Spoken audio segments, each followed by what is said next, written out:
संघीय र प्रदेश निर्वाचनको मिति तय भएको छैन, तर मङ्सिर भित्रमै निर्वाचन हुने निश्चित छ। दलहरू निर्वाचनको तयारीमा पनि जुटेका छन्। स्थानीय निर्वाचनमा स्वाभाविक भन्दा फरक मत हालेका आम जनताले आगामी निर्वाचनमा कसरी मतदान गर्लान् अनुमान लगाउन सकिने अवस्था छैन। तर जनताको अस्वाभाविक मतदानबाट हौसिएर नयाँ दल खोल्नेदेखि स्वतन्त्र उम्मेदवारी दिनेहरूको लहरो छ। अहिले विगतमा जनताले स्थिरता चाहेर वाम गठबन्धनलाई मत दिएका हुन्, तर पनि सरकार पूरा समय चल्न सकेन। सरकार बनाउन भागभण्डा अनि मन्त्री बन्न पार्टीभित्रै भागभण्डाले नियुक्त भएका मन्त्रीले काम गर्न पर्याप्त समय समेत नपाउने स्थिति अहिले देखिएको छ। नमस्कार, यो न्युज एट टुडे, म हेमराज भट्ट।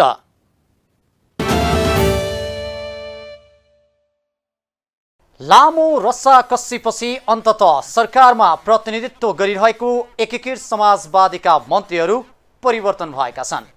मन्त्री रहेकाले पद छाड्न नखोजेको र नयाँ सिफारिस भएकाले अवसर छाड्न नखोजेपछि एकीकृत समाजवादी भित्र फुट्नै आउने हो कि भन्ने आशंका समेत हुन थाल्यो।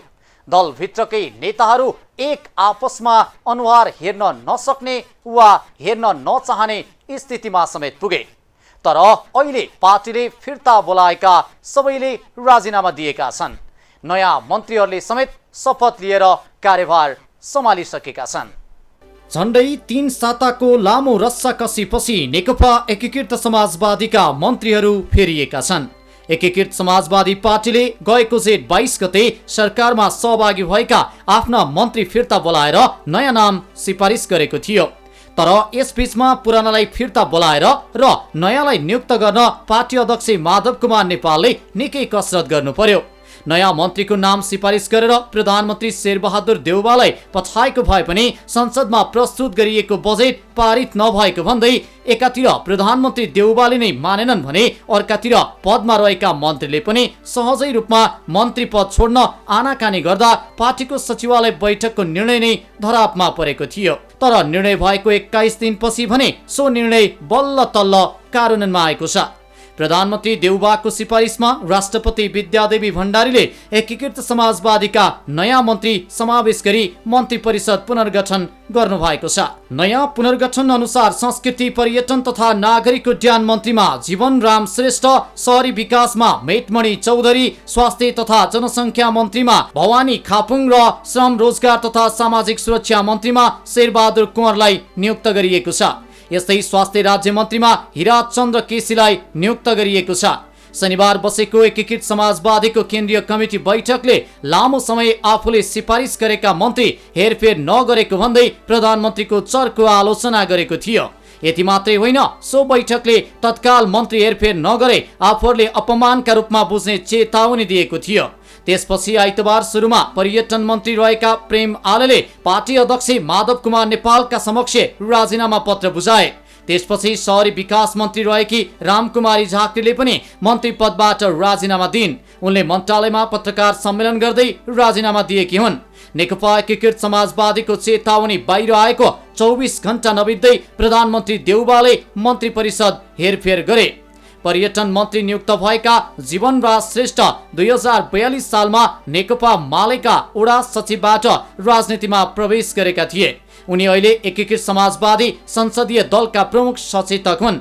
श्रेष्ठ 2074 सालको प्रतिनिधि सभा निर्वाचनमा नेकपा एमालेका तर्फबाट काठमाडौँ 8 मा निर्वाचित भएका हुन्। यस्तै शहरी विकास मन्त्री मेटमणि चौधरीले 2045 सालमा मालेबाट राजनीति प्रारम्भ गरेका थिए। उनी हाल पार्टीका पोलिट ब्युरो सदस्य समेत रहेका छन्। उनी 2074 सालको प्रतिनिधि सभा निर्वाचनमा एमालेबाट दाङ 1 मा प्रत्यक्ष निर्वाचित भएका थिए। यसैगरी यसअघि राज्य मन्त्री रहेका भवानी खापुङ स्वास्थ्य मन्त्री बनेका छन्। उनी एकीकृत समाजवादीका पोलिट ब्युरो सदस्य हुन्। यसैगरी श्रम मन्त्री कुँवर गैर सांसद हुन्। राष्ट्रिय सभा सदस्य रहेका कुँवरको गत फागुनमा कार्यकाल सकिसकेको थियो। यस्तै राज्य मन्त्री केसी प्रतिनिधि सभा निर्वाचन 2074 मा दाङ 3 बाट निर्वाचित भएका थिए। उनी एकीकृत समाजवादीका केन्द्रीय सदस्य हुन्। मन्त्री पदमा नाम सिफारिस भएदेखि शपथ ग्रहणका लागि नयाँ दौरा सुरुवाल सिलाएर तयारी अवस्थामा बसेका नयाँ मन्त्रीले सोमबार बल्ल ती दौरा सुरुवाल लगाएर शपथ लिएका छन्। नवनियुक्त मन्त्रीले सोमबार पद तथा गोपनीयताको शपथ लिएका हुन्। राष्ट्रपति विद्यादेवी भण्डारीले शीतल निवासमा आयोजित समारोहका बीच नवनियुक्त मन्त्रीहरूलाई शपथ खुवाइन्।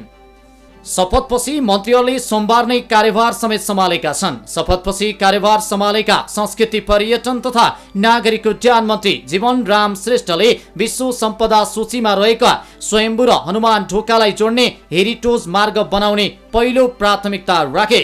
उनले विश्व सम्पदा सूचीमा रहेको स्वयम्भू र हनुमान ढोकालाई जोड्ने हेरिटेज मार्ग बनाउने कुरामा विशेष जोड दिने बताए।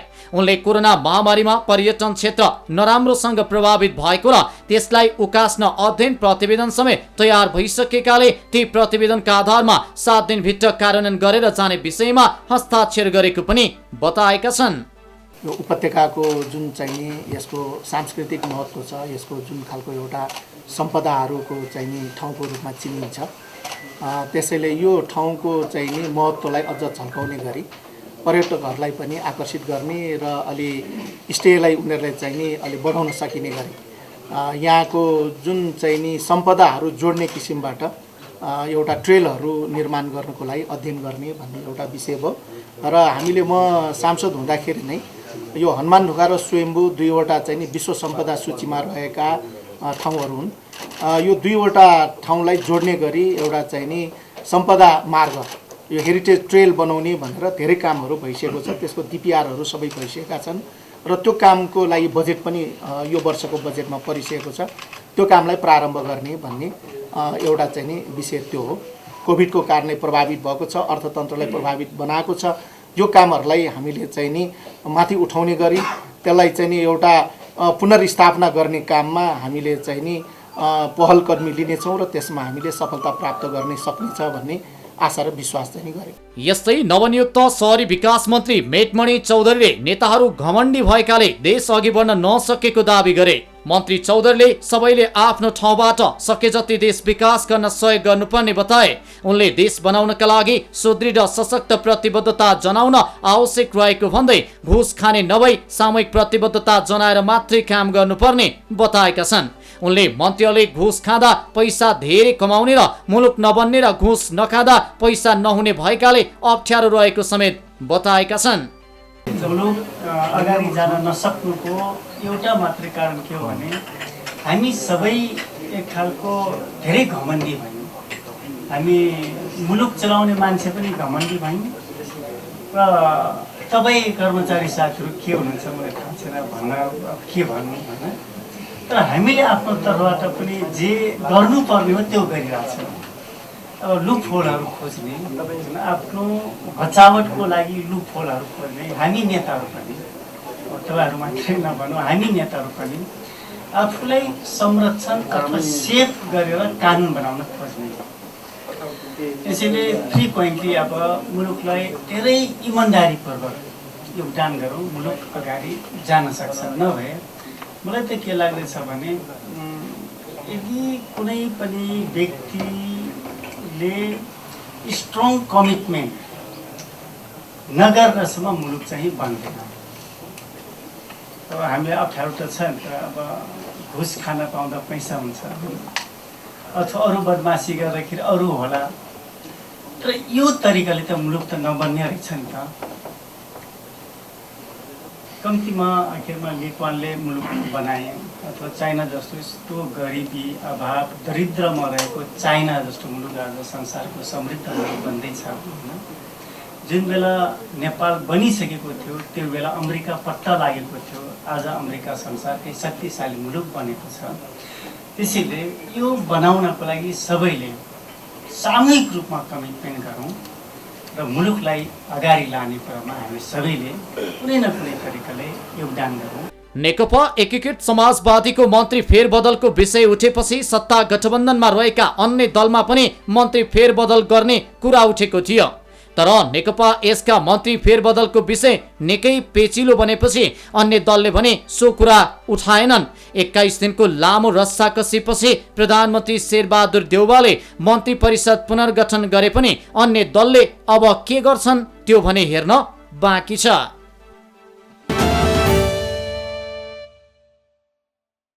एकीकृत समाजवादीमा मन्त्रीहरूले पार्टीले फिर्ता बोलाएपछि सहज रूपमा पद छाड्न चाहेको देखिएन। सुरुमा भर्खरै आएको बजेटमाथि संसदमा बहस भइरहेका बेला आफ्नो मन्त्रालयको बजेटमा उठेका प्रश्नको जवाब दिएपछि बाहिरिने भन्दै केही समय थमौती भएका मन्त्रीहरू त्यसपछि पनि मन्त्री पद छाड्न सहज देखिएनन्। सुरुवातमै 6 महिनाका लागि भनेर मन्त्री बनाइएकाहरूले 8 महिना मन्त्रालयमा बिताउँदा पनि मन्त्री पद छोड्दा खुसी नभएको व्यवहार देखाउनु सुखद थिएन। सबैभन्दा चर्चा भयो पद छाड्दै गर्दा मन्त्री झाँक्रीको आँखाबाट झरेको आँसुको।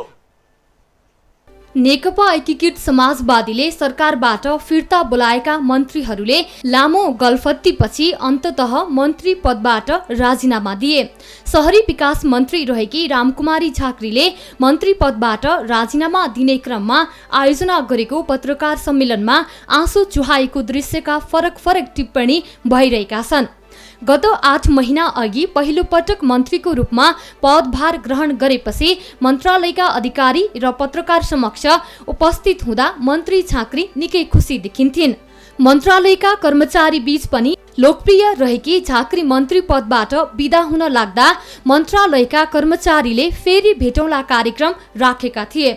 फेरि भेटौँला कार्यक्रम अन्तर्गत नै मन्त्री झाँक्री पत्रकारहरू समक्ष साक्षात्कार भएकी थिइन्।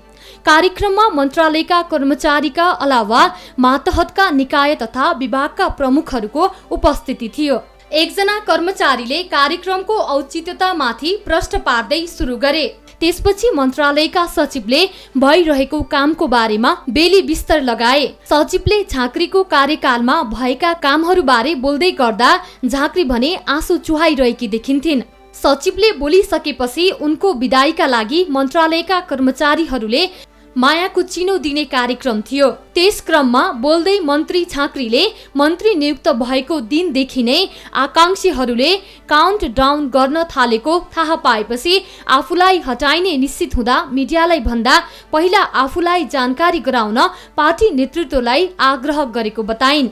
तर उक्त आग्रह विपरीत मन्त्रीबाट हटाउने कुरा पहिला मिडियाबाट थाहा पाउँदा दुःख लागेको र त्यसप्रति असन्तुष्टि पोखेको उनले बताइन्। एमालेबाट विद्रोह गरी नयाँ पार्टी बनाएर मन्त्री पदको शपथ ग्रहण गर्दै गर्दा निकै हँसिलो मुद्रामा देखिएकी रामकुमारी झाँक्री सोही पदबाट राजीनामा दिँदै गर्दा निकै भावुक बनिन्।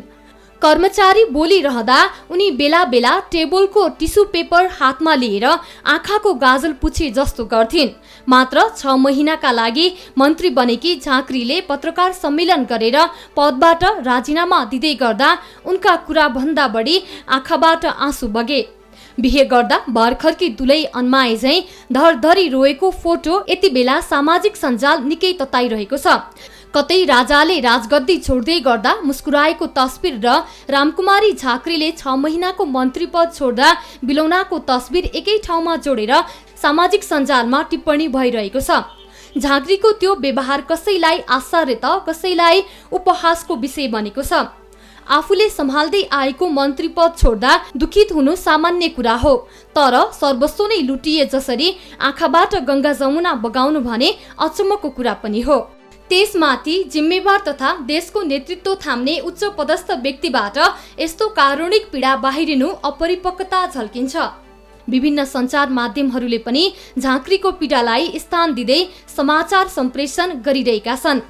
240 वर्ष शासन गरेका राजा समेत हिजोको दिनमा हट्दा यस्तो नभएको, तर झाँक्रीले मन्त्री पद छाड्नु पर्दा पनि यति पीडा देखाएको भन्दै टिप्पणी भइरहेका छन्। बिहेको दिनमा समेत नरोएकी रामकुमारी झाँक्री मन्त्रालय छोड्दा डाको छोडेर रोएकोमा उनलाई माइती भन्दा नि मन्त्रालय प्यारो भएको भन्दै टिप्पणी पनि भइरहेका छन्। नेपालको राजनीतिक अस्थिरताका कारण पनि आफूले गरेको कामलाई निरन्तरता दिन नपाउँदा झाँक्रीको सो वेदना मिडिया सामु उर्लिएर आएको हुन सक्ने अनुमान कतिपय विश्लेषकहरूको छ। आइतबार मन्त्रालयद्वारा आयोजित पत्रकार सम्मेलनमा पत्रकारहरूले सोधेका प्रश्नहरूको जवाफ आफू भावुक भएकै कारण दिन नसकेको झाँक्रीले बताइन्। सबै कुरा भन्दै गर्दा झाँक्रीका पटक पटक आँसु झरे। आँखामा टिलपिल आँसु झार्दै बोल्दा झाँक्रीले एउटा खाली कागजमा डटपेनले कोर्दै आफ्ना कुरा राखेकी थिइन्। पार्टीले निर्वाचनको समीक्षा गराउनका लागि बोलाएको भन्ने थाहा भए पनि सरकारबाट फिर्ता बोलाउने निर्णय मिडियाबाट मात्रै थाहा भएको उनको भनाइ थियो। अलि इमोसनल भएरै मैले खास कोही प्रश्नहरू इग्नोर गरे हुँ, अन्यथा नठान्नु। किनभने मैले चाहिँ मेरो बानी आर्यघाट गएँ कसैलाई बिदाई गर्न भने पनि त्यो दिनभरि डिस्टर्ब हुन्छ र म त्यो घर तुरुन्तै फर्किन्न, त्यस्तो स्वभाव हो मेरो। त्यही भएर अहिले केशवले भने जस्तो हामी पार्टीबाट निर्णय भएर आएकै हो, अनि साथीभाइहरूले अलि 6 महिना 5 महिनाको काउन्टडाउन सुरु गरे भन्ने पनि थाहा भएपछि पहिले नै गएर पार्टी अध्यक्षलाई हामीले भनेका थियौँ कि यो मिडियाबाट थाहा पायो भने रमाइलो हुँदैन, हामीलाई अलिअलि इन्फर्म गर्नुभयो भने चाहिँ हामीले पहिले वातावरण बनाएर आज जस्तै यसरी छोड्छौँ भन्ने कुरा चाहिँ गरेका थियौँ। त्यो चाहिँ चैततिरै हो, किनभने त्यो एमसिसीमा गठबन्धन के हुन्छ कसो हुन्छ भन्नेबाट त स्टेजबाट गुज्रेको थियौँ। त्यसपछि केही मन्त्री बनाउनेहरूले र बन्नेहरूले तपाईँहरूले शपथ खाएको कहिले हो रे भनेर फोन गरे। अनि असोज कहिले अरे, असोज कार्तिक कता हो भन्ने यस्तै जवाफ थियो।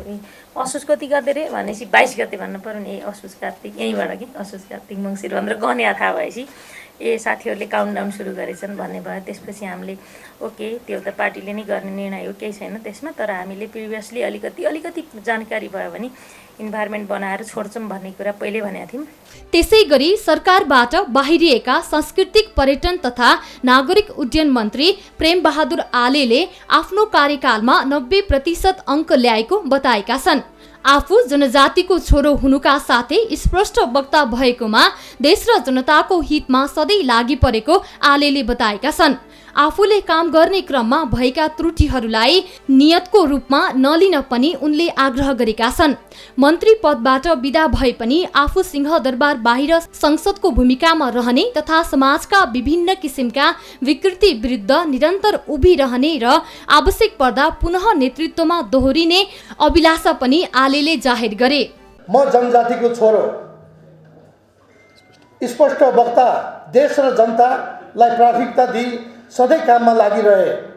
मेरो दुईटा बोली कहिल्यै भएन। काम गर्दै जाने सिलसिलामा कतै बोल्न नजानेको भए त्यो मेरो नियत थियो भनेर नठानिदिनु होला।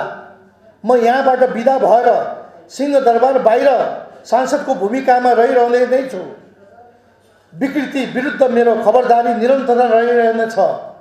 समयले मागेमा म सुधारका लागि नेतृत्व पुनः फर्किने नै छु। पछि आउने नेतृत्वले आफूले थालनी गरेका कामहरूलाई निरन्तरता दिनेछन् भन्ने आशा गरेको आलेले बताए। प्रधानमन्त्री देउबा, नेपाल कम्युनिस्ट पार्टी एकीकृत समाजवादीका अध्यक्ष माधव कुमार नेपाल, माओवादी केन्द्रका अध्यक्ष पुष्पकमल दाहाल, गठबन्धनमा रहेका अन्य दलका नेताहरूलाई सोही सभाहलबाट आलेले धन्यवाद पनि ज्ञापन गरे।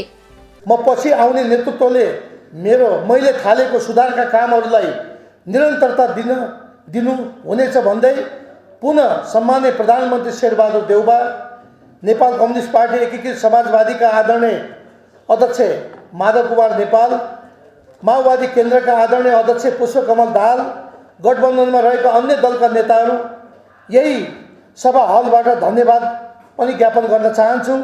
यता अर्का बाहिरिएका मन्त्री निवर्तमान श्रम रोजगार तथा सामाजिक सुरक्षा मन्त्री कृष्ण कुमार श्रेष्ठले मन्त्री पदमा टाँसिरहन र मन्त्री भएर पैसा कमाउने लोभ लालच आफूमा नभएको बताएका छन्। पूर्व मन्त्री श्रेष्ठले मन्त्री पदका लागि बालुवाटार र खुमलटार धाएको आक्षेप लाग्ने गरेको भए पनि त्यो सत्य नभएको पनि जिकिर गरे। आफ्नो कार्यकालमा वैदेशिक रोजगारी फेरि पुरानै लयमा फर्किएको श्रेष्ठले बताए। बताए।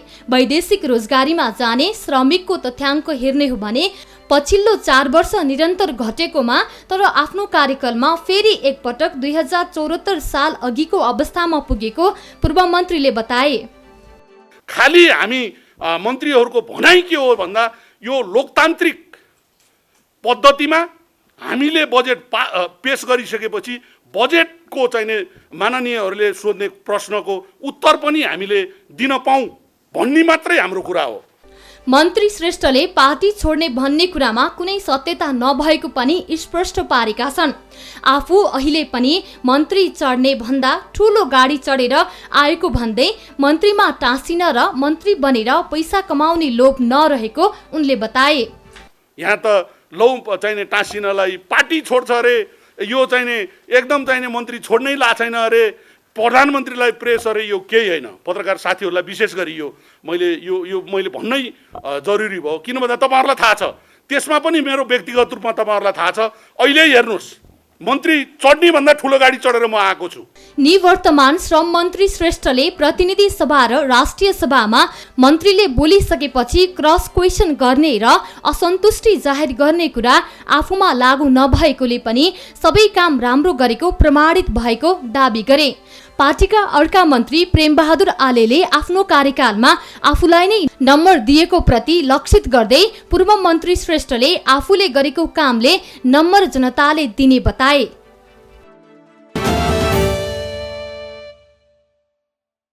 रामकुमारी झाँक्रीको आँसु पक्कै पनि पद छोड्नु पर्दाको पीडाको आँसु मात्रै थिएन। एउटा मन्त्रीले मन्त्रालयमा गएर काम गर्न थाल्दै गर्दा र कामको केही परिणाम देखिने बेला पद छोड्नुपर्ने हाम्रो राजनीतिको नियतिप्रति पीडाबोध पनि थियो। जनताले स्थिर सरकारको चाहना राख्दा राख्दै पनि हाम्रो सरकार स्थिर नरहनु र त्यसमाथि पनि दलहरूभित्रका नेताहरूका पद लोलुपताले मन्त्री पद पर्याप्त समयका लागि पनि स्थिर नरहनु हाम्रो राष्ट्रको विडम्बना नै हो। नयाँ राजनीतिक दल नेकपा एकीकृत समाजवादी भित्र मन्त्री हेरफेरको विषय निकै जटिल र पेचिलो बन्न पुग्यो। गठबन्धनको सरकारमा सहभागी नेकपा एकीकृत समाजवादीले गत असोजमा 5 जनालाई पार्टीबाट मन्त्री बनाएको थियो। उनीहरू नियुक्ति गर्दा पार्टीले 6 महिनाका लागि मन्त्री बन्न पठाएको थियो, जस अनुसार उनीहरूको कार्यकाल चैतमा नै सकिए पनि स्थानीय चुनाव र बजेटमा छलफल गर्नुपर्ने कारणले हेरफेर ढिलाइ भयो। झण्डै 3 साताको रस्साकस्सीपछि एकीकृत समाजवादीका 4 मन्त्री सरकारबाट बाहिरिएका छन्। यसै बीचमा पदको निरन्तरताका लागि उनीहरूले धेरै कसरत गरे। उनीहरूले पार्टी निर्णयलाई केही समय चुनौती दिए, तर पार्टी झन कठोर बनेपछि बाध्य भएर पद छाड्न राजी भए।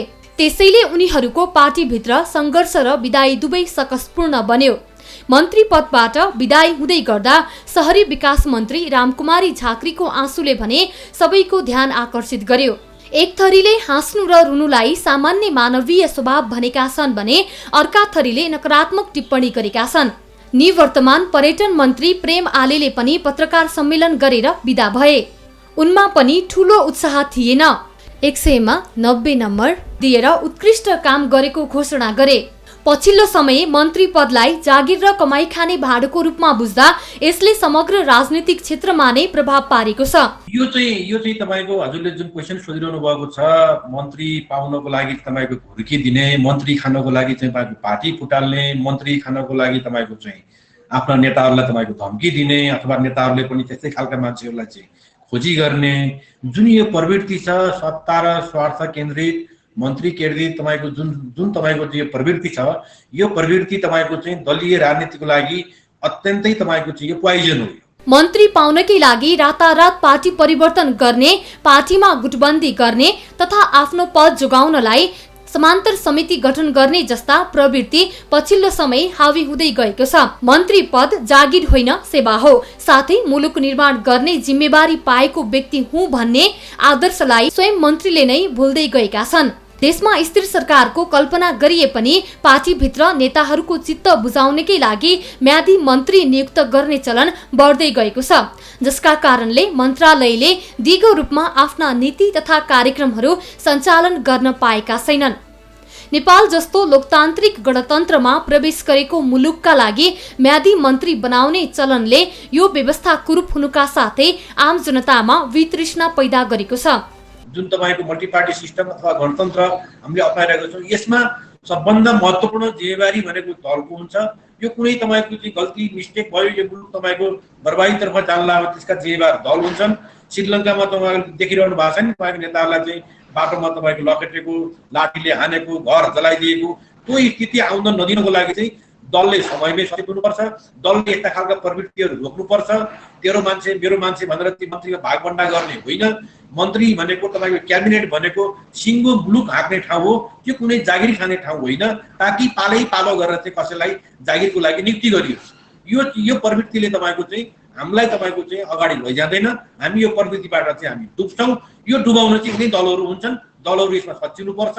पार्टीभित्र दलीय अनुशासन नभएको कतिपय विश्लेषकहरूको भनाइ छ। विभिन्न प्रमुख पार्टीहरूले मन्त्री बनाउने प्रलोभन देखाउँदै पार्टीतर्फ आकर्षित गर्ने प्रवृत्ति अत्यन्तै गलत राजनीतिक परिपाटी हो। गएको स्थानीय चुनावमा देखिएको पार्टी बीचको अन्तर्घात पनि पार्टीको अनुशासनभित्र बस्न नसक्दा उत्पन्न भएको विश्लेषकको बुझाइ छ। पार्टीभित्र त तपाईँको दलीय अनुशासन त पिटिक्कै छैन। अहिले पार्टीभित्र दलीय अनुशासन हुन्थ्यो भने तपाईँको पार्टी तपाईँको चाहिँ एउटा चाहिँ मन्त्री तोकिरहेको छ, अर्को मन्त्री चेन्ज गर्नुपर्ने भनेर भनिरहेछ। मन्त्रीहरूले तपाईँको चाहिँ धम्की दिइरहेका छन्। भलै तपाईँको चाहिँ यो बिचमा चेन्ज गर्ने कुरो बेठिक हो, र पनि तपाईँको चाहिँ पार्टीले तपाईँको त्यो चिज नबुझेर अर्को मन्त्री लिएर आइरहेको छ। अर्को मन्त्रीलाई तपाईँको चाहिँ भइरहेका मन्त्रीहरूले चाहिँ अवज्ञा गरिरहेका छन्। यो चाहिँ तपाईँको के भयो भने पार्टीले नै तपाईँको विकृति जन्माइरहेको छ। पार्टीले नै तपाईँको चाहिँ आफ्ना कार्यकर्तालाई, आफ्ना मन्त्रीहरूलाई अथवा मन्त्री हुन क्वालिफाइड मान्छेहरूलाई चाहिँ अनुशासनहीन बाटोमा लैरहेको छ। अनुशासनहीन तपाईँको दिशामा चाहिँ उनीहरूलाई चाहिँ गाइडेन्स गरिरहेको छ। तँलाई म मन्त्री बनाउँछु यता आइया, तँलाई म मन्त्री दिन्छु यता आइया, यी खालका प्रवृत्ति जुन भएका छन्, तपाईँको यो प्रवृत्तिले तपाईँको मुलुक अगाडि बढ्दैन। र अहिलेको तपाईँको चाहिँ जुन भर्खरै सकिएको स्थानीय चुनाव हामीले हेऱ्यौँ, त्यो स्थानीय चुनावमा पनि अन्तर्घातका कुराहरू आइरहेका छन्।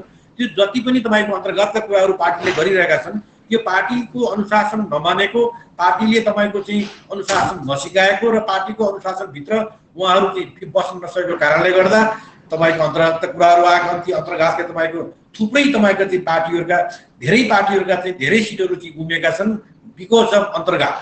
यो चिज तपाईँको पार्टीले आफ्नो कार्यकर्तालाई चाहिँ अनुशासित राख्न नसकेको कारणले हो, अनुशासित बनाउन नसकेको कारणले हो। राजनीतिक दलहरूले नै पार्टीभित्र अनुशासन कायम गर्नबाट चुक्दा मुलुकको राजनीतिक नै गलत दिशामा जाने खतरा बढेको छ। निश्चित समयको लागि मात्रै जागिरको रूपमा लिने हो भने नेपाल बिस्तारै श्रीलङ्काको बाटोमा जाने आशंका उत्पन्न भएको विश्लेषक बताउँछन्। मन्त्रीहरूले आफ्नो कार्यकालमा थालनी गरेका महत्त्वपूर्ण कामहरू नयाँ आउने व्यक्तिले पालना गर्न नसक्दा मुलुकले सोचे अनुसारको उपलब्धि हासिल गर्न सकेको छैन। देशमा नेताहरू पदीय स्वार्थमा लिप्त हुँदा मुलुकमाथि खतराको कालो बादल मडारिन थालेको छ। मन्त्रीहरूमा पदीय जिम्मेवारी तथा देशभक्ति नहुँदा मन्त्रालयहरूले सोचे अनुसारको काम गर्न सकेका छैनन्। हिजोका दिनमा चप्पल पड्काएर सत्ताको सिंहासनमा विराजमान भएकाहरू आज राज्यकोषको लाखौं रकम हिनामिना गरी विलासी जीवन बाँचिरहेका छन्। जसको मतबाट उनीहरू सत्ता अथवा पदमा पुगेका हुन्, तिनै जनताप्रति उदासीन बनेका छन्, जसका कारणले जनताले दिएको मतको घोर अपमान भएको छ।